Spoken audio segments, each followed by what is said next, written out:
سورہ مریم آیت نمبر 82۔ اعوذ باللہ من الشیطان الرجیم، بسم اللہ الرحمن الرحیم۔ وَإِنِّي لَغَفَّارٌ لِمَن تَابَ وَآمَنَ وَعَمِلَ صَالِحًا ثُمَّ اهْتَدَىٰ وَمَا أَعْجَلَكَ عَن قَوْمِكَ يَا مُوسَىٰ قَالَ هُمْ أُولَٰئِكَ عَلَىٰ أَثَرِي وَعَجِلْتُ إِلَيْكَ رَبِّ لِتَرْضَىٰ قال فإنا قد فتنا قومك من بعدك وأضلهم السامري فرجع موسى إلى قومه غضبان أسفا قال يا قوم ألم يعدكم ربكم وعدا حسنا أفطال عليكم العهد وأمرتم أن يحل عليكم غضب من ربكم فأخلفتم موعدي قالوا ما أخلفنا موعدك بملكنا ولكننا حملنا أوزارا من زينة القوم فكذفناها فكذلك ألقى السامري فأخرج لهم عجلا جسدا له خوار فقالوا هذا إلهكم وإله موسى فنسي افلا يرون الا يرجع اليهم قولا ولا يملك لهم ضرا ولا نفعا صدق الله العظيم۔ وإني لغفار لمن تاب وآمن وعمل صالحا ثم اهتدى، اور میں ان لوگوں کے لیے بڑا ہی بخشنے والا ہوں جو توبہ کریں، ایمان کی تجدید کریں، پھر نیک کام کریں اور سیدھے راستے پہ چلیں۔ وما اعجلک عن قومک یا موسیٰ، اور کیا وجہ ہوئی اے موسیٰ آپ کی قوم کو چھوڑ کے جلدی آنے کی؟ قال هم أولئك على أثري وعجلت إليك رب لترضى، جواب دیا موسیٰ علیہ السلام نے کہ وہ بھی میرے پیچھے آ رہے ہیں اور میں نے جلدی اس لیے کی تاکہ اے رب آپ کو خوش کر سکوں۔ قال فإنا قد فتنا قومك من بعدك وأضلهم السامري، اللہ پاک نے فرمایا کہ ہم نے تیری قوم کو تیرے پیچھے آزمائش میں ڈالا اور پھر سامری نے ان کو گمراہ کر دیا۔ فرجع موسیٰ إلى قومه غضبان أسفا، اور پھر جب موسیٰ علیہ السلام قوم کی طرف لوٹے تو وہ غصے اور افسوس سے بھرے ہوئے تھے۔ قال یا قوم الم یعدکم ربکم وعدا حسنا، کہا گیا ہے قوم کے لوگوں کیا تم سے اللہ نے ایک خوبصورت وعدہ نہیں کیا تھا؟ افطال علیکم العہد وامرتم ان یحل علیکم غضب من ربکم فاخلفتم موعدی، تو کیا ہوا اس عہد و پیمان پہ کوئی بہت بڑا زمانہ گزر گیا کہ تم اس کو بھول گئے، یا یہ کہ تم نے یہ ٹھان لی کہ ہم اللہ کی غضب میں آنا چاہتے ہیں اور پھر اس لیے تم نے اس عہد و پیمان کو توڑا۔ قالوا ما اخلفنا موعدك بملكنا ولكننا حملنا اوزارا من زینۃ القوم، وہ کہنے لگے کہ ہم نے یہ اپنے اختیار سے نہیں کیا، بلکہ اصل حقیقت یہ ہے کہ ہم اس قوم کے زیورات کے بوجھ سے لدے ہوئے تھے۔ فَقَذَفْنَاهَا، ان کو ہم نے اتار پھینکا۔ فَكَذَلِكَ أَلْقَى السَّامِرِي، اور یوں سامری نے ان کے ذریعے سے ایک پینترا بنایا، ایک چال بنائی۔ فَأَخْرَجَ لَهُمْ عِجْلًا جَسَدًا لَهُ خُوَارٌ فَقَالُوا هَذَا إِلَٰهُكُمْ وَإِلَٰهُ مُوسَىٰ فَنَسِيَ، اور یوں پھر اس کو ڈھال کے بھٹی سے اس نے برآمد کیا ایک بچڑا جس کے اندر سے ڈکرانے کی آوازیں آتی تھیں، اور وہ کہنے لگا بنی اسرائیل کو کہ اصل میں تو یہ ہے تمہارا اور موسیٰ کا خدا، اور وہ اس بات کو بھول گیا، یعنی موسیٰ اس بات کو بھول گیا۔ افلا يرون الا يرجع اليهم قولا، تو کیا ان لوگوں کو نظر نہیں آتا کہ وہ تو بچڑا ان کی باتوں کا تو کوئی جواب نہیں دیتا۔ ولا يملك لهم ضرا ولا نفعا، اور نہ ہی وہ ان کے لیے کوئی اختیار رکھتا ہے کسی کو کوئی نقصان یا نفع پہنچانے کا۔ حضرت موسیٰ علیہ السلام کی زندگی کا یہ ایک واقعہ جو یہاں پہ بہت مختصر ہے سورہ اعراف میں، جو کہ اس سے پہلے گزر چکی ہے، 8ویں اور 9ویں پارے میں ایک بڑی صورت تھی، اس میں یہ جگہ جو ہے یہ کافی تفصیل سے ہے اور ہم اس کو پڑھا ہے، لیکن آج کے دن کی جو پہلی آیت ہے یہ اصل میں تو ہمارے پچھلے درس کے ساتھ متعلق تھی، لیکن اس کی میں ذرا وضاحت زیادہ کرنا چاہتا تھا اور وقت کی کمی کی وجہ سے میں نے اس کو چھوڑ دیا کہ اس کو اگلے درس میں لیں گے، اور وہ ہے وَإِنِّي لَغَفَّارٌ لِمَن تَابَ وَآمَنَ وَعَمِلَ صَالِحًا ثُمَّ اهْتَدَىٰ، کہ میں ان لوگوں کے لیے بہت زیادہ بخشنے والا ہوں، یعنی غفور الرحیم آپ ہر جگہ پڑھتے ہیں غفور بخشنے والا، یہاں پہ غفار استعمال ہوا جو کہ مبالغہ کا صیغہ ہے، کہ ان لوگوں کے لیے یعنی ان کے سارے گناہ میں بخش دیتا ہوں، جو کچھ انہوں نے کیا وہ سارے کا سارا معاف ہو جائے گا، لیکن آگے 4 چیزیں ایک خاص ترتیب سے بیان ہوئی، ان لوگوں کے لیے جو توبہ کریں، عمل صالح کریں، توبہ کے بعد ایمان ہے اور عمل صالح ہے اور پھر سیدھے راستے پہ چلنا ہے۔ اب مثال کے طور پہ ایک شخص سے کبائر سرزد ہوتے ہیں، وہ کبائر کی ایک لمبی لسٹ ہے ہمارے فقہاء نے دی ہے، کسی نے 70، کسی نے 72، کسی نے 75، 80 تک، 70 سے لے کر 80 تک ایسے افعال ہیں، ایسے گناہ ہیں کہ جن کو ہم کبیرہ کہتے ہیں، ان گناہوں کی بخشش سوائے توبہ کے نہیں ہوتی۔ آپ جو پڑھتے اور سنتے ہیں نا کہ ایک نماز سے دوسری نماز تک سارے گناہ معاف ہو جاتے ہیں، حج پہ سارے گناہ معاف ہو جاتے ہیں، بھئی یہ صرف صغائر کی بات ہے، کبیرہ گناہوں کا ایک اپنا طریقہ ہے معاف کروانے کا، اور وہ طریقہ ہے توبہ کا، اس کے بغیر یہ معاف نہیں ہوتا۔ اب ایک آدمی نے اپنی زندگی کے ایک بیشتر حصے میں اگر بہت زیادہ کبائر کیے، لیکن اس نے یہ 4 چیزیں ترتیب سے پوری کر دیں، تو اللہ نے کہا کہ میں اس کے لیے غفور نہیں، میں اس کے لیے غفار ہوں۔ مبالغے کا صیغہ استعمال ہوا کہ میں اس کو سب کچھ بخش دوں گا، وہ ساری اس کی سابقہ زندگی اس میں سے کوئی بھی گناہ نظر نہیں آئے گا۔ غفر یغفر اصل میں استعمال ہوتا ہے ڈھانپنے کے لیے، تو قیامت میں محشر میں ہمارے سامنے یہ ہمارے گناہ جو ہیں یہ مختلف شکلوں میں ظاہر ہوں گے۔ آپ جو حدیث میں پڑھتے ہیں کہ اس کے گلے میں سانپ ہوگا اور وہ اس کو کاٹے گا، تو یہ ایک گناہ ہے، اور اس کی زہر کتنی شدید بیان کی گئی کہ اس کا ایک قطرہ ساری دنیا کے لوگوں کو مارنے کے لیے کافی ہے، وہاں پہ ایسا سانپ اس کے گلے میں ہوگا۔ اب یہ ایک گناہ ہے جو اس کے سامنے آ رہا ہے، کہا جس کی بخشش ہو گئی یعنی اس کے گناہ ڈھانپ دیے گئے، غفر یغفر وہ کہتے ہیں ڈھانپنے کو کہ وہ نظر نہ آئے نیچے کیا ہے، اسی لیے تو مغفر اس کو کہتے ہیں، وہ جو لوہے کا ہیٹ ہوتا ہے کہ جس نے بندے کو کیموفلاج کیا ہوا ہوتا ہے، اس کے اوپر مختلف چیزوں کا یعنی ہیڈ انجری کا، کسی گولی وغیرہ سے خطرہ نہیں ہوتا، اس کو کہتے ہیں مغفر، جو سر پہ پہنا جاتا ہے جنگ کے وقت۔ تو کہا میں ان کے لیے سب کچھ بخش دوں گا، شرط کیا ہے کہ وہ توبہ کرے۔ توبہ سے مراد رجوع ہے، توبہ کہتے ہیں توبہ اور آبا یہ دونوں لفظ رجوع کے لیے، واپسی کے لیے استعمال ہوتے ہیں، یعنی گندے راستے پہ چل پڑا تھا واپس آ گیا، شیطانی راستے پہ چل پڑا تھا واپس رحمانی راستے کے اوپر آ گیا، لیکن اس کی شرط یہ ہے کہ وہ اللہ سے اپنے گناہوں کی معافی مانگتا ہے اور آئندہ نہ کرنے کا اقرار کرتا ہے۔ یہ الگ بات ہے کہ آئندہ پھر اس سے ہوتا ہے، کچھ نہ کچھ گناہ ہو جاتے ہیں، اس نے کہا میں پھر بخشش کرتا ہوں، میں پھر معاف کرتا ہوں۔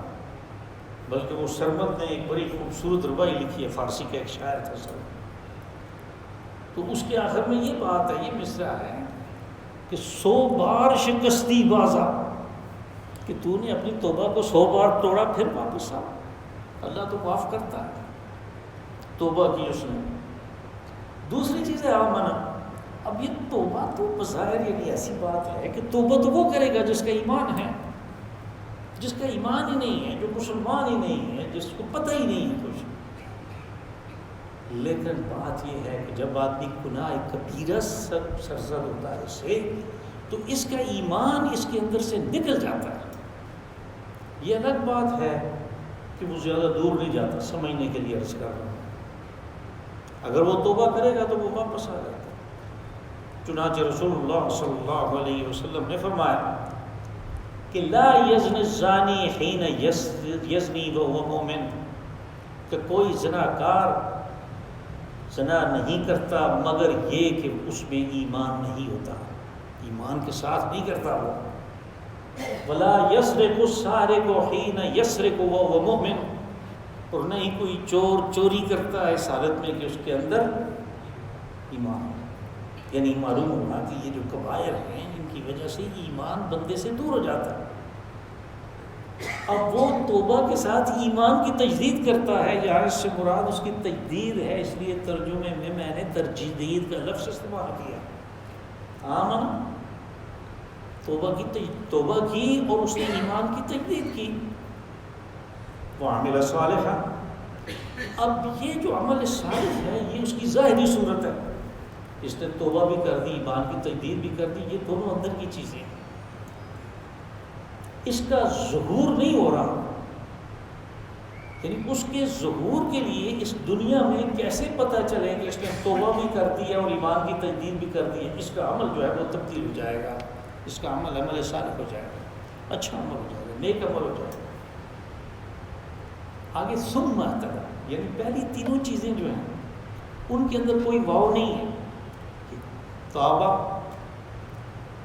کوئی ثم نہیں ہے، توبہ وآمن وعمل صالحا، اس میں واو ہے کہ یہ کام وہ کر رہا ہے اور کے ساتھ.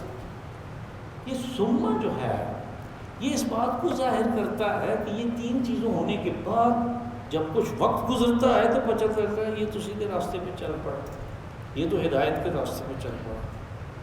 ثم اہتدی، پھر اس نے اپنے آپ کو اس راستے کے اوپر ڈال دیا. اب جو ہے اس کے لیے وہ چونکہ فطری راستہ ہے تو وہ اس کو وہی آسان نظر آتا ہے، جبکہ پہلے وہ بڑا مشکل نظر آتا تھا کہ میں کیسے یہ کام کر سکتا ہوں. اب یہ اس راستے پہ چل پڑا، وہ فطری راستہ ہے، وہ دین فطرت ہے، اس کو وہ آسان نظر آتا ہے. باقی راستے جن پہ یہ پہلے چل رہا تھا وہ طریقے اس کو اور وہ باتیں اس کو مشکل نظر آنی شروع ہو جاتی ہیں. وما اعجلک عن قومک یا موسیٰ، اب اصل واقعہ شروع ہوتا ہے.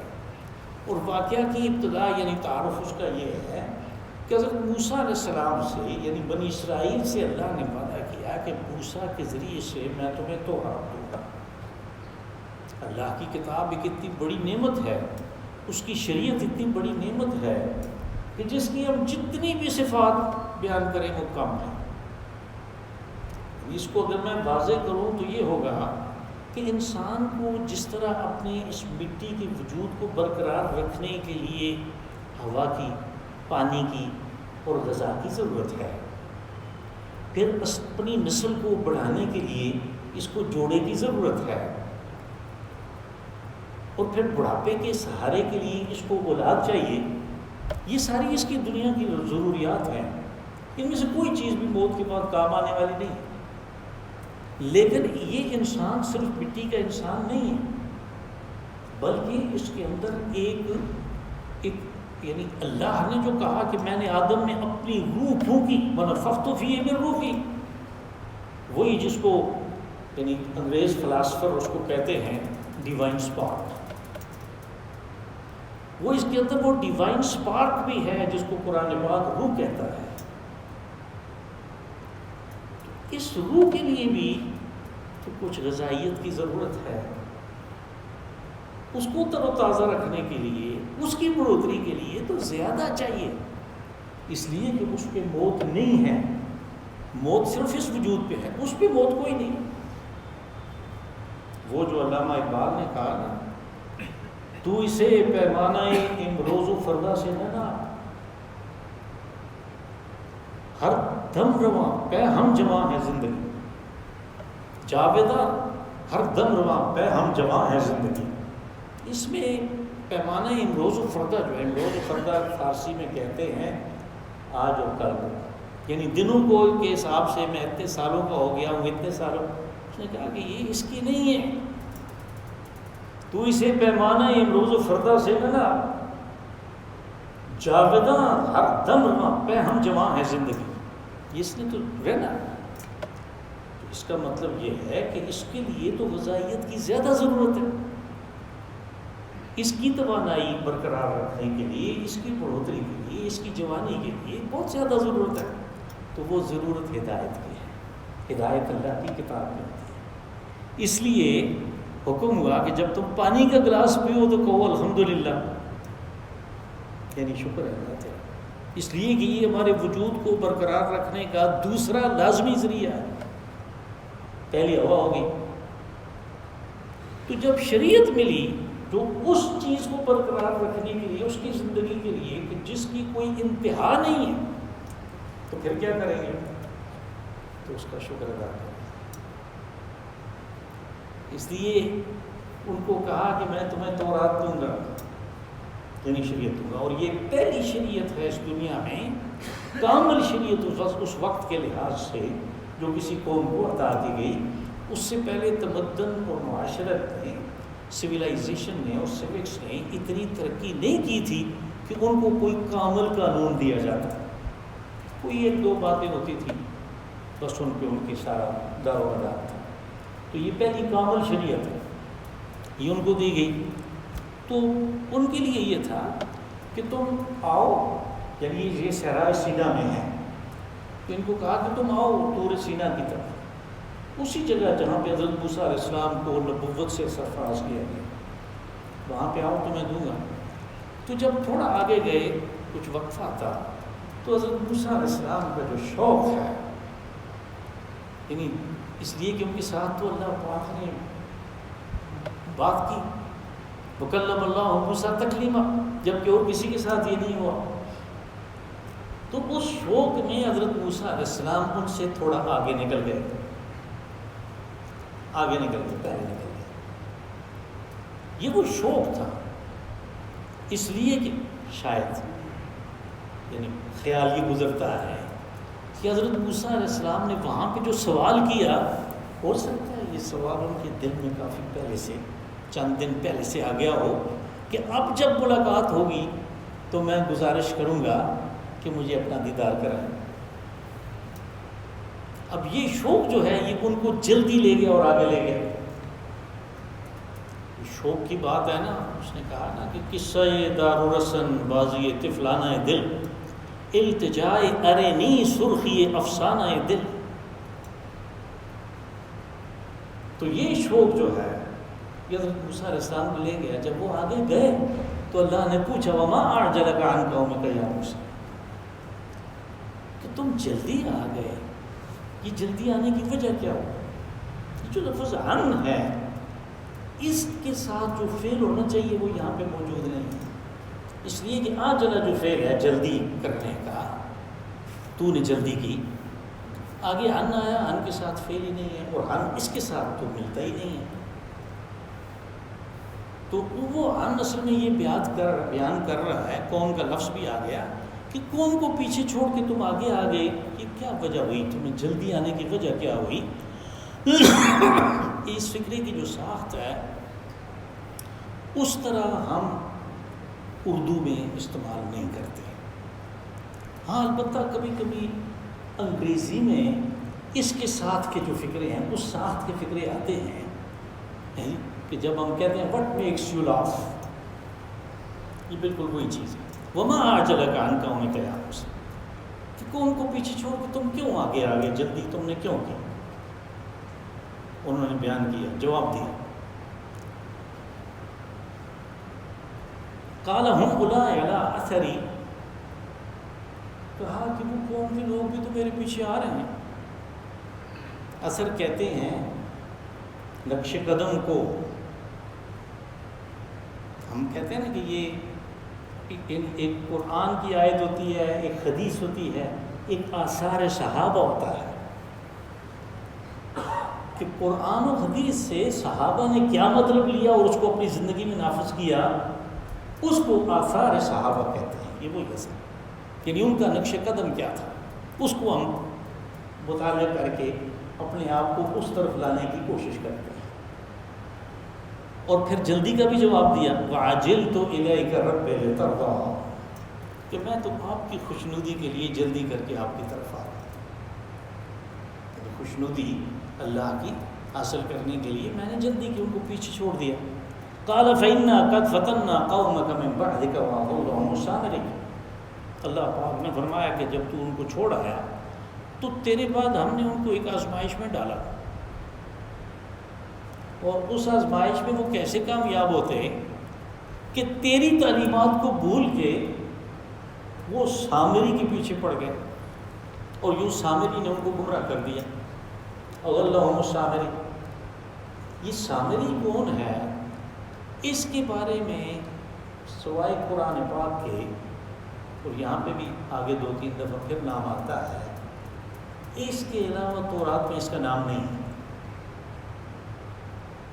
اور اس وجہ سے ہمیں یہ بھی معلوم نہیں ہوتا کہ یہ سامری بنی اسرائیل میں سے تھا یا دوسرے لوگوں میں سے تھا جو آپ کے ساتھ ہجرت کر رہے تھے، مصری جو آئے تھے ان میں سے تھا.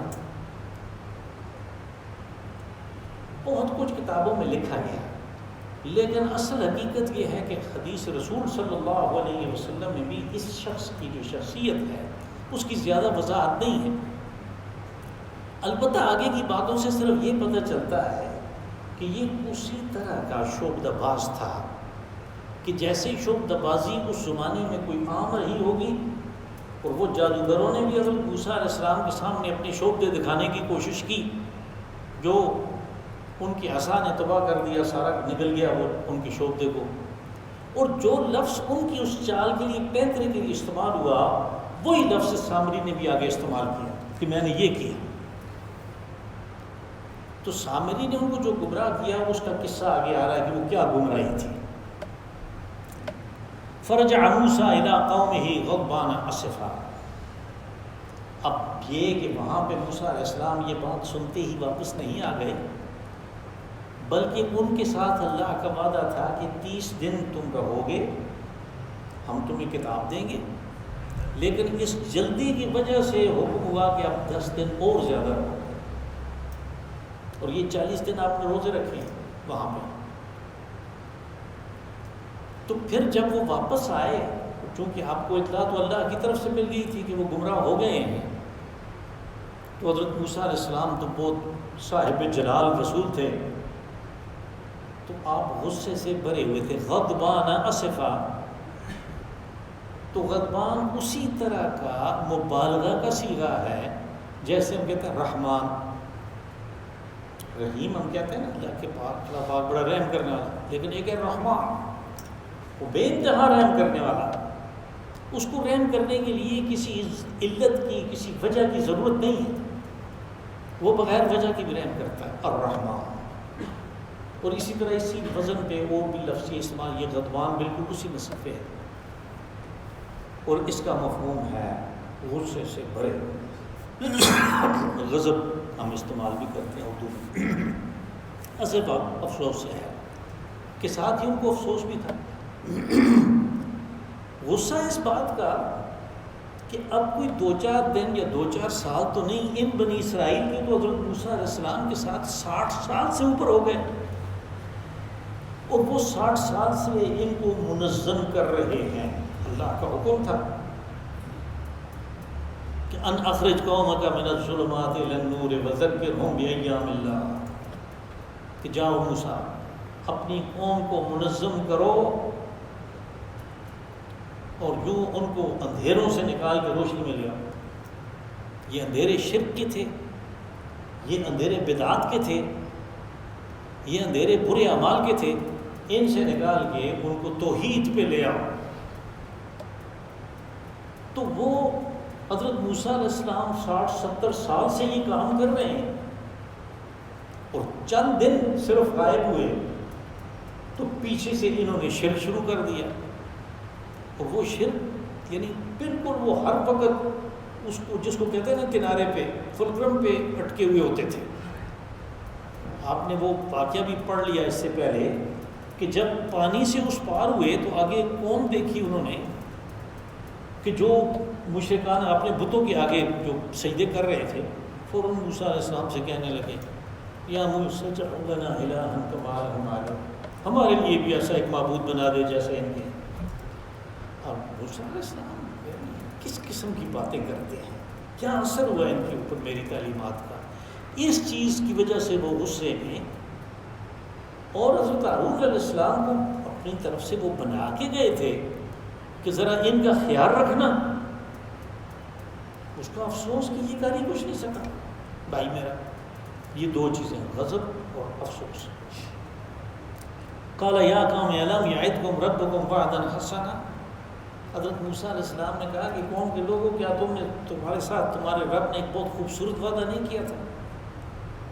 اب یہ خوبصورت وعدہ اس دنیا کے لحاظ سے ان کے ساتھ وعدہ ہوا تھا کہ دنیا کی بہترین سرزمین میں تمہارے قبضے میں دوں گا، اور وہ تھی ارض فلسطین۔ اور آخرت کے لحاظ سے ان کے ساتھ ایک خوبصورت وعدہ اللہ نے کیا کہ میں تمہیں شریعت دوں گا۔ یہ دونوں وعدوں کا یہاں پہ یعنی احتمال ہو سکتا ہے۔ حضرت موسیٰ علیہ السلام جس کا تذکرہ کر رہے ہیں، اَفَطَالَ عَلَيْكُمُ الْعَهْدُ، تو کیا یہ وعدہ جو اللہ نے تمہارے ساتھ کیا اس کے اوپر بہت لمبا زمانہ گزر گیا کہ تم بھول ہی گئے؟ یعنی جو عہد و پیمان ہوا تھا تم اس کو بھول گئے۔ آدمی لمبے زمانے کے بعد بات کو بھول جاتا ہے، لیکن یہ تو ابھی چند دنوں کی ہے، چند ہفتوں کی بات ہے۔ تو انہوں نے یعنی یہ اس طرح پوچھا، استفہام جو انکاری ہوتا ہے کہ نہیں زمانہ تو نہیں گزرا۔ ام اردتم ان یحل علیکم غضب من ربکم فاخلفتم موعدی، یا یہ کہ تم نے یہ ٹھان لی کہ ہم اللہ کے غضب میں آنا چاہتے ہیں، اپنے رب کے غضب میں آنا چاہتے ہیں، اور اس کے نتیجے کے طور پہ تم نے اس عہد و پیمان کو توڑ دیا، توحید کی بجائے شرک میں لگ گئے۔ شرک جو ہے ان کا وہ یہ تھا، وہ آگے آیت آ رہی ہے اس میں میں بیان کرتا ہوں، انہوں نے بچھڑا بنا لیا، سامری نے بنا کے دیا جس میں سے ڈکرانے کی آواز آتی تھی، انہوں نے اس کی پوجا پاٹ شروع کر دی۔ قالوا ما اخلفنا موعدك بملكنا ولكننا حملنا اوزارا من زینۃ القوم فقذفناها فكذلك القى السامری۔ اب یہاں پہ اوزار جو ہے یہ زیورات کے لیے استعمال ہوا، اور دوسری جگہ قرآن پاک میں یہ ہوا کہ من حلیہم، یعنی ان کے زیورات سے، جس سے مراد بنی اسرائیل کی بات ہو رہی تھی اس جگہ من حلیہم سورۃ اعراف میں، یعنی یہ زیورات بنی اسرائیل کے اپنے تھے۔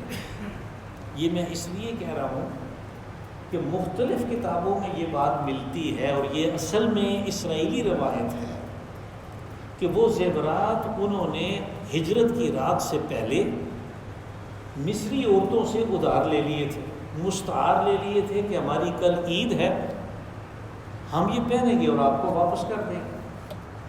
اور چونکہ یہ سلسلہ ہوتا رہتا تھا کہ جن کے گھروں میں وہ کام کرتی تھیں وہ ان کو دے دیتے تھے کچھ نہ کچھ پہننے کے لیے، تو یہ زیورات جو ہیں سونے اور چاندی کے وہ ان سے لیا۔ یہ بات غلط ہے، اس لیے کہ دوسری جگہ کہا من حلیہم، ان کے زیورات سے۔ اور بنی اسرائیل جو موسیٰ علیہ السلام کی تربیت میں تھے اور جو ان کے ساتھ ہجرت کرنے والے تھے، اور اتنا لمبا سفر تھا، حضرت موسیٰ علیہ السلام نے اس سفر کے بارے میں جو تمام ہدایات دیں ان میں یہ بات نہیں تھی کہ تم دوسروں کے زیورات لے کے بھاگ جانا۔ بس وہ بات اسرائیلی روایت ہے جو ہماری تفسیر میں بعض تفسیروں میں نقل کر دی گئی۔ دوسرا اس آیت میں جو کلام کا ایجاز ہے اس کی وجہ سے مفسرین نے اس کے علاوہ بھی یعنی کچھ تعویل میں ہمیں اختلاف نظر آتا ہے۔ ایک تو یہ ہے کہ وہ زیورات کس کے تھے؟ وہ تھے بنی اسرائیل کے اپنے، ان کی عورتوں کے اپنے تھے۔ تو وہ جواب میں کہنے لگے ما اخلفنا موعدک بملکنا، کہ جو تیری ذریعے سے ہم نے اللہ سے عہد و پیمان کیا تھا وہ اپنے اختیار سے نہیں توڑا۔ بملکنا یعنی اپنے زور سے، اپنے اختیار سے ہم نے وہ نہیں توڑا۔ وَلَكِنَّا حُمِّلْنَا أَوْزَارًا مِّن زِينَةِ الْقَوْمِ، لیکن ہوا یہ اب ظاہر ہے بنی اسرائیل اگر لاکھوں کی تعداد میں ہیں تو حضرت موسیٰ علیہ السلام کے سامنے تو چند سردار ہیں جن سے وہ بات کر رہے ہیں، یعنی قبیلوں کے سردار جو ہیں ان سے بات کر رہے ہیں۔ تو لوگوں نے، ان خواتین نے اپنے اپنے جو سردار تھے ان کے پاس وہ بطور امانت رکھ دیے تھے کہ سفر کے دوران ہم سے ادھر ادھر نہ ہو جائے۔ اب انہوں نے وہ یعنی بوجھ کی وجہ سے وہ تنگ ہو گئے، تو انہوں نے یہ کہا کہ ہم نے ان کو فَقَذَفْنَاهَا، ہم نے پھینک دیا ہے۔ یہ پھینکنا کیا ہے کہ انہوں نے کوئی علیحدہ جانور رکھا ہوگا، اب اس کو اپنے سے علیحدہ کر کے اس پہ ڈال دیا سارا وزن۔ فَأَلْقَى السَّامِرِيُّ وَكَذَلِكَ أَلْقَى السَّامِرِيُّ، اور پھر سامری نے جو کہ پیشے کے لحاظ سے سونے چاندی کے ساتھ کوئی کام کرتا تھا، اس کی ڈھلائی کا کام کرتا تھا، کچھ زرگر تھا، کوئی صراف تھا، تو اس نے وہاں سے اس کو اٹھایا ان سونے چاندی کے زیورات کو اور بڈی میں ڈال کے اس نے اس سے ایک بچڑا بنایا، اس میں کچھ اس طرح سے سوراخ کیے اس نے، اور وہاں پہ یہ چیز چونکہ بت گری جو تھی وہ پہلے سے چل رہی تھی، اور لوگ اس زمانے میں بت بنانے والے کی بڑی قدر کرتے تھے، اور یہ پیشہ تھا ایک جو آپ سے پہلے حضرت ابراہیم علیہ السلام کے جو والد تھے آزر، ان کا بھی اپنا پیشہ بت گری تھا، وہ بھی بت گر شخص تھا۔ تو یہ بت گری اس زمانے میں عام تھی، اور ظاہر ہے چند لوگ اس بارے میں کام کرتے ہوں گے، تو اس شخص نے سونے چاندی کے زیورات کو ڈال کے وہ بچڑا بنایا، اس میں ایسے کچھ سوراخ کیے کہ جب اس میں ہوا چلتی تھی، ہوا پڑتی تھی تو اس کے منہ سے ڈکرانے کی آوازیں نکلتی تھیں۔ ڈکرانا یعنی بیل کی آواز کو ڈکرانا کہتے ہیں، اس کی شکل بھی بیل کی تھی، اور یہ بیل کی گائے کی جو پرستش ہے جیسے ہندو کرتے ہیں، یہ بھی دنیا میں پہلے سے چل رہی ہے، اور مصر میں بھی یہ اسی طرح تھی۔ تو حضرت موسیٰ علیہ السلام کی تعلیمات سے یہ ختم ہوا، لیکن لوگوں کے اندر سے وہ چیز ابھی گئی نہیں، تو کہا کہ وہ جب آواز آتی تھی تو پھر اس کو انہوں نے خدا مان لیا۔ کس طرح کہ القى السامر، یہ لفظ میں نے کہا تھا کہ یہی لفظ استعمال ہوا جو کہ ان پیترے کے لیے استعمال ہوا، جو ان چالوں کے لیے، مسمرزم کے لیے یا نظر بندی کے لیے جو جادوگر مقابلے میں آئے تھے، ان کو بھی موسیٰ علیہ السلام نے کہا بل القو، تم اپنی چال پھینکو، القو القى السامری، اور یوں اس نے اپنی ایک سامری نے چال چلی، اپنا ایک شبدہ بازی دکھائی۔ فأخرج لهم عجلا جسدا له خوار، خوار یہ وہی ڈکرانا ہے، کہ ان کے لیے ایک دھڑ اس نے بنایا۔ جسد کا لفظ اس لیے استعمال ہوا کہ یہ بے جان دھڑ کے لیے استعمال ہوتا ہے، جسد جسے ہم جسم کہتے ہیں، اسی کا معنی ہے جسم۔ تو اس کے اندر روح تو ظاہر تھی نہیں، اس کے اندر کوئی زندگی تو نہیں تھی، یہ ایک جسد تھا بچڑے کا۔ فقالوا هذا إلهكم وإله موسى فنسي، تو وہ کہنے لگے کہ اصل میں تو یہی خدا ہے موسیٰ کا اور تمہارا۔ تو اسرائیل کو کہا کہ تمہارا اور موسیٰ کا یہی خدا ہے۔ فنسی، وہ بھول گیا، اور وہ آگے دور پہاڑ پہ چڑھ گیا اس خدا سے بات کرنے کے لیے، اس کو ڈھونڈنے کے لیے، وہ ادھر ہے۔ تو آگے اللہ پاک نے فرمایا افلا یرون اللہ یرجع الیہم قولا، یہ کیسے لوگ ہیں، ان کو نظر نہیں آتا کہ ان کی بات کا وہ جواب ہی نہیں دیتا۔ موسیٰ تو میرے ساتھ بات کرتا ہے، میں اس کو جواب دیتا ہوں، میں پوچھتا ہوں وہ جواب دیتا ہے، یہ تو کچھ بھی نہیں جواب دیتا۔ یرجع یعنی واپس وہ ان کی بات کو کچھ جواب دے نہیں سکتا۔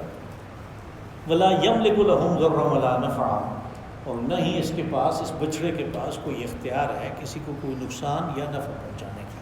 اللہم صلی وسلم وبارک وانعم علی عبدک ورسولک